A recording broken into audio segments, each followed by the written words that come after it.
There is one place which you can see not only Mars and Venus, but all the other heavenly bodies. And where is that, may I ask? I'm delighted you asked me that, because I'm going to show you.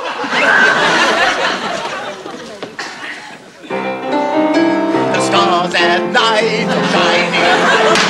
Deep in that one! There's no one else who's been Mr. Astronomy throughout all these years, except Mr. Patrick Moore, Sir Patrick Moore.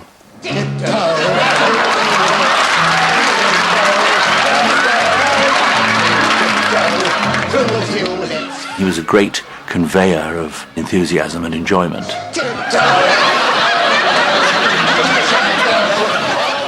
It just happened to be that his subject was the stars. It could be that somewhere in the universe, some being at this very moment is looking at a television screen and seeing...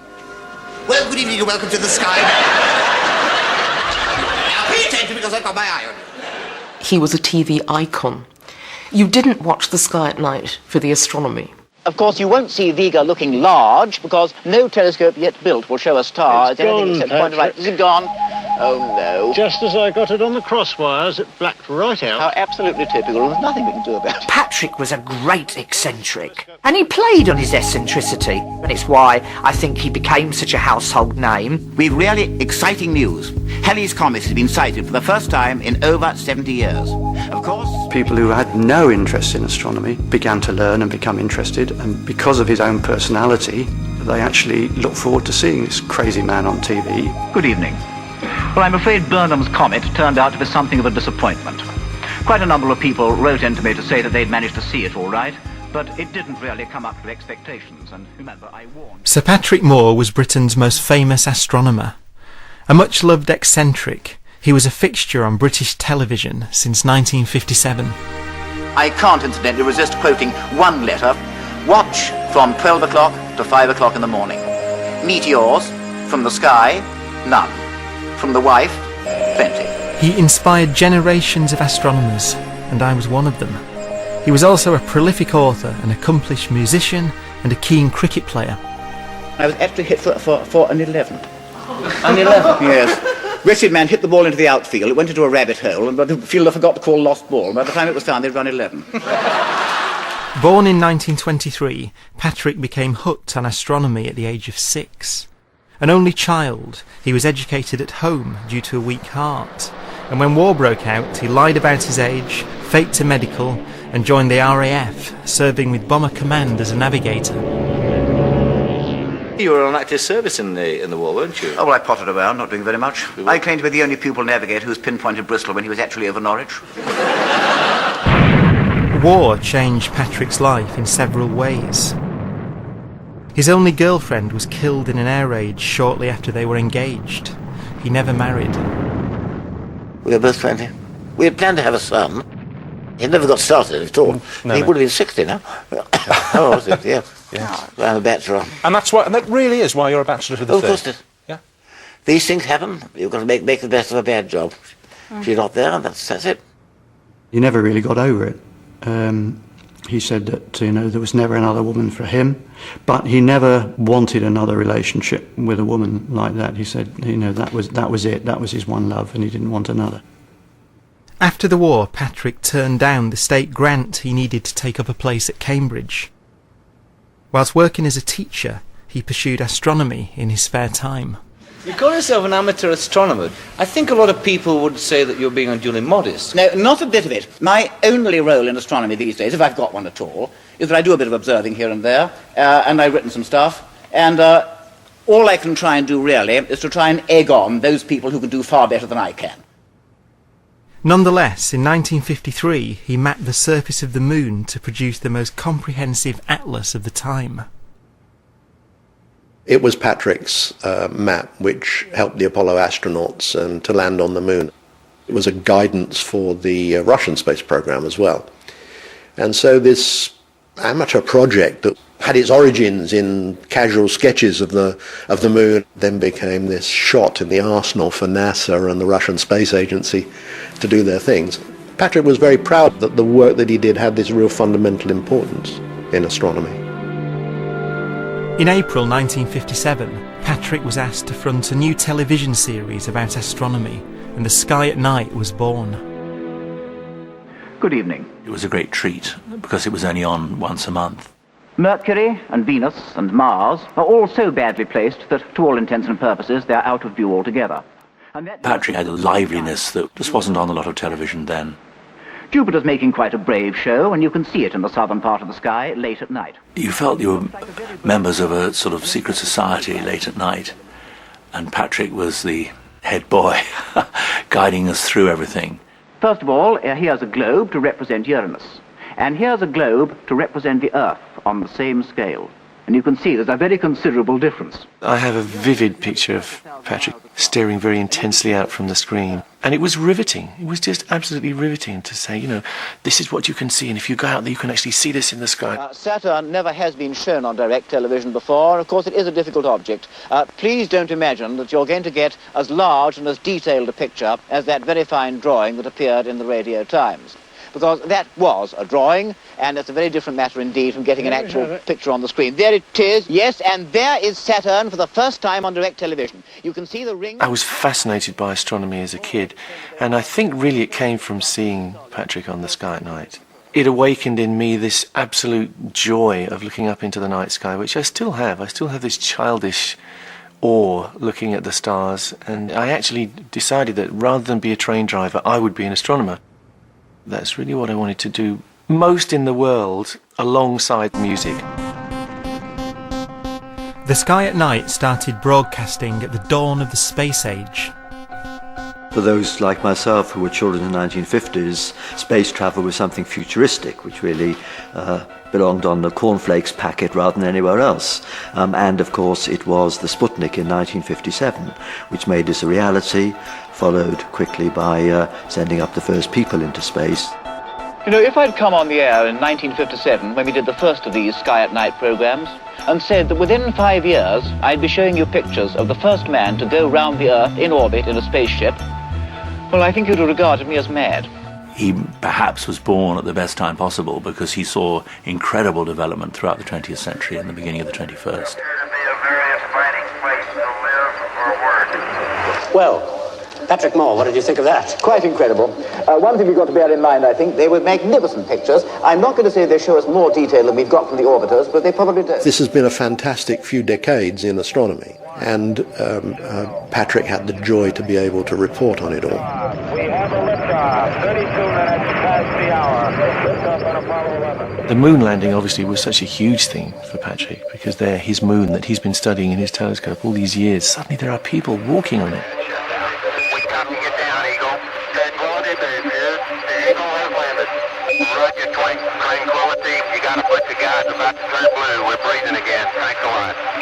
Well, this is the moment, if there ever was a moment, for Patrick Moore.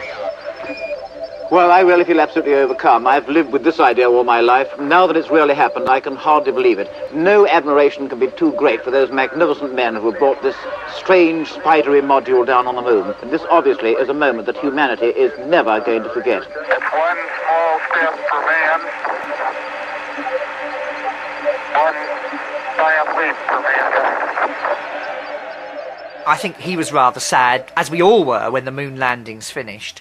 But I remember a marvellous Sky at Night programme that he did with the last man on the moon, Gene Cernan, commander of Apollo 17. And you really got a feel for what it was like to be there. What about navigational problems? Did you have any?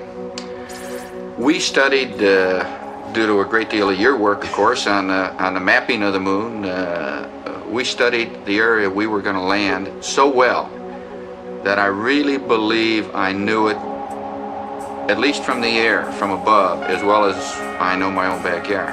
I was strolling on the moon one day, in a merry month of December. May. Oh, what a nice day. Oh, funny, there's not a cloud in the sky. I think Patrick's enthusiasm and his passionate account of what was happening on the moon really added a lot to our perception. He was able to interpret that for us and make it seem real, make it actually something we could understand. The way he came over as this great enthusiast, this fast-talking, this person who was bubbling for the subject, was just the same as he was in real life. He almost saw it as his role to be, if you like, The Mr. Astronomy, the man who would try and encourage new generations of people to take up an interest in his subject. He had this instinct, this sense to pick up young people, and I was one of them, and to get them into astronomy, to realise their enthusiasm. And he'd sort of nurture us. Back in the 1960s, when I was about to go into a career, I couldn't work out what to do. I was a keen young amateur astronomer when I was about 10, but I'd given it all up for, rock bands and boys and the usual kind of stuff you get into. Heather, let me ask you one direct question. Do you think yourself there really is a black hole in the middle of the galaxy? I won't be positive, but I do think it's the one object which at the moment fits all the observations. Well, you could be right. Let's go and look. I'm game if you are. Right. My mother actually said to me, why don't you think you'd become a professional astronomer? I said, well, I haven't a clue what to do. She said, why don't you write to Patrick Moore? Well, we told you it was like science fiction. Good night. And I wrote to him and I said, I would think of going into professional astronomy, and put a PS at the end. I'm a girl. Is this a handicap? Couldn't believe he replied to me. It says, from Patrick Moore, Dear Miss Cooper, many thanks for your letter. Let me assure you on one point. Being a girl is no handicap at all. I just thought that generosity of spirit was fantastic. It really urged me on to try for a career in astronomy. Does this help? Let me know. I will do everything I can to be of assistance. With all best wishes, yours sincerely, Patrick Moore. Amazing. Patrick responded to thousands of letters on an old-fashioned typewriter, which he refused to swap for a computer. Most of the keys didn't work, drove many publishers completely berserk. You would hear the typewriter going, and probably 6 times out of 10 he was answering letters, often from small boys or girls who were interested in astronomy, and he replied to them all. It was almost sacrosanct. It was something that he consistently did right up to the time when he could hardly type. When I was a schoolboy, I joined a local astronomical society, and Patrick made monthly visits to the society. I was from a working class neighbourhood, and to be able to see through the chink in the curtain to life beyond, that was something which I valued enormously. Patrick, right up to his final years, was enthusing young people. He never married, of course. In many ways, we were all his family. We'd phoned him up and said, we're a couple of boys at the local grammar school interested in astronomy. Can we come and look through your telescope? And he said, please come down the next clear night.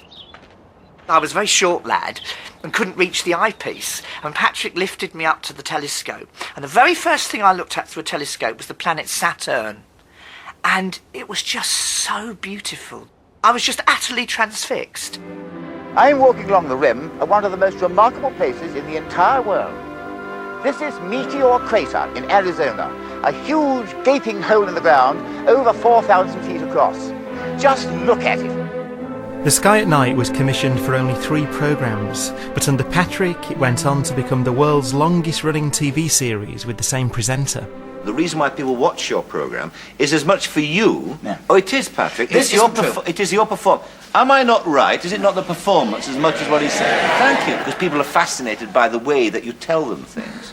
Now, you can't deny that. You're being modest. No, I'm not. It so happened that when astronomy became, when I say metaphorically down to earth, and this was really in 1957 when the space age started, I was just the person who was doing it, so there I've stayed. But astronomy is a fascinating subject, and if somebody else had been around at that time, they'd be on the air now, and they'd be sitting here talking to you, not me. This month's Sky at Night is about the distances of the stars. He did fill the screen, and he spoke machine gun, rapid, but articulate and entertaining.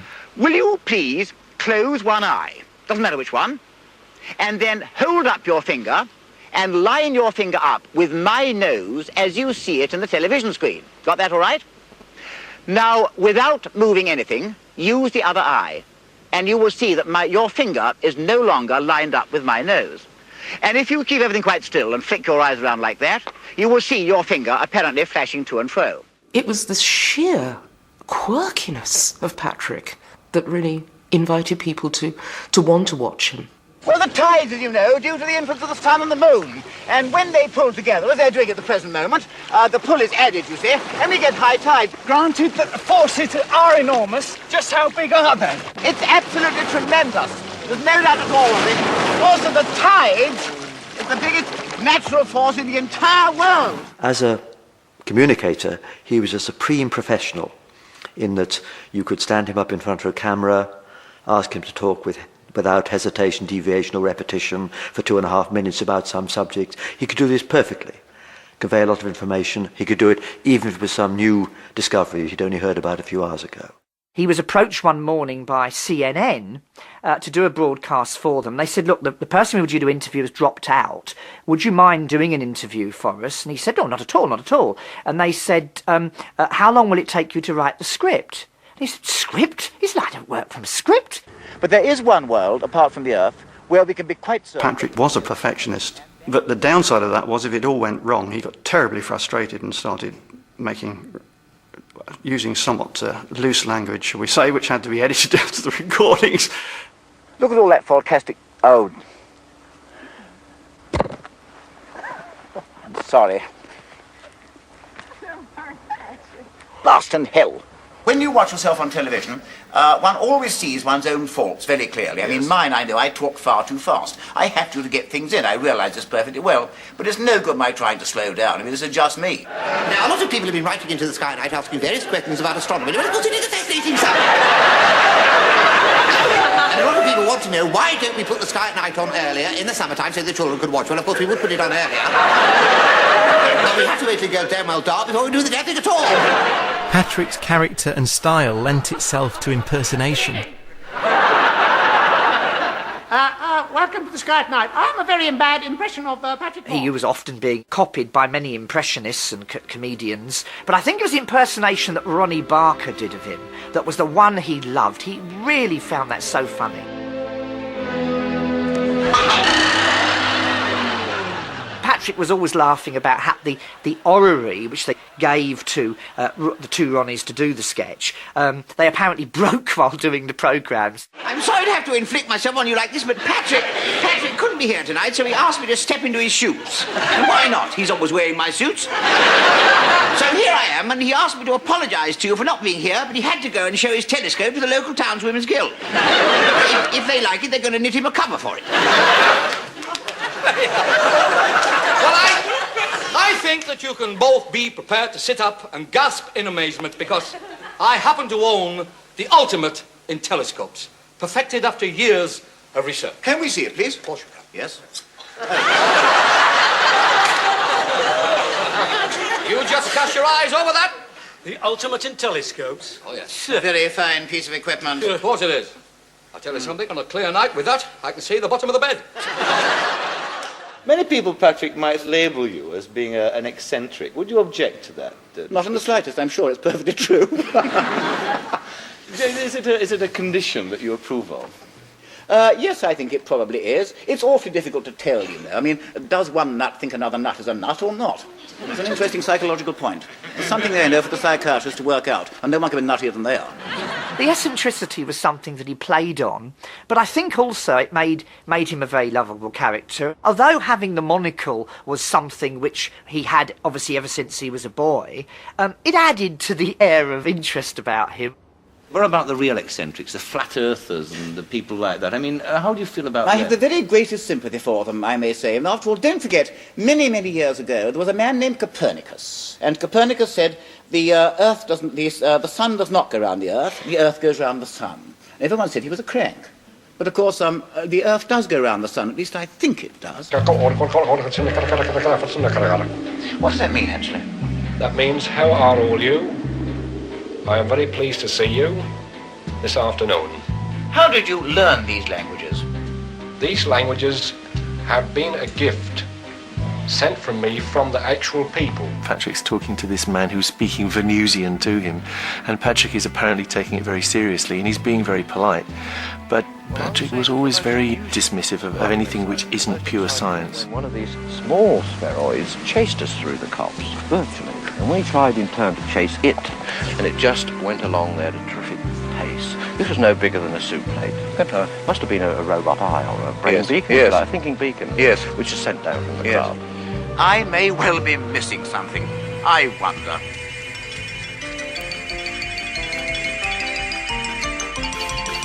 As well as astronomy, Patrick's other great passion was music.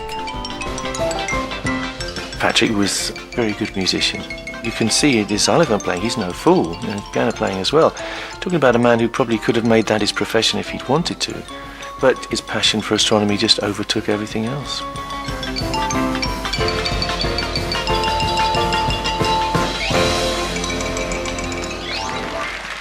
We talked about music quite a bit. We had some musical evenings, and I always gave him our albums when they come out, and he would always say, well, it's not exactly my cup of tea, but I absolutely appreciate it, And, for choice, he'd be listening to some of his own operas and classical pieces,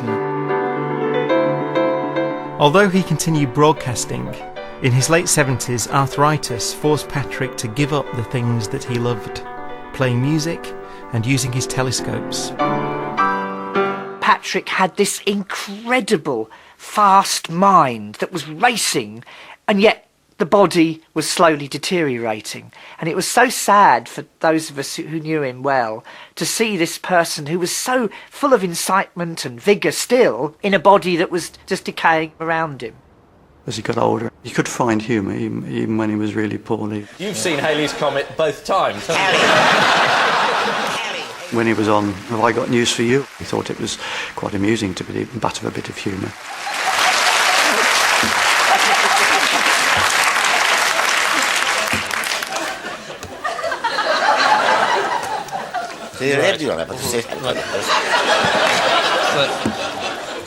So where are we?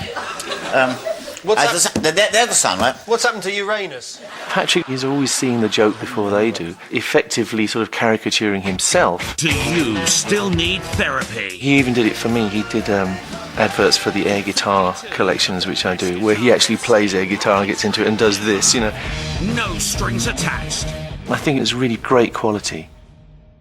Patrick was awarded an OBE in 1968, a CBE in 1998, and in 2001 he was knighted for services to science and broadcasting.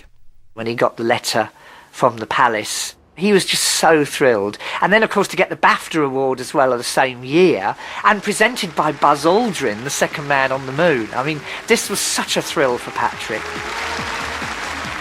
Not only has this man met every single lunar astronaut, he will modestly tell you that he's also met both the first man in space and the first man to fly an airplane. I'm pleased to say that this special award is being presented to my good friend, Sir Patrick Moore.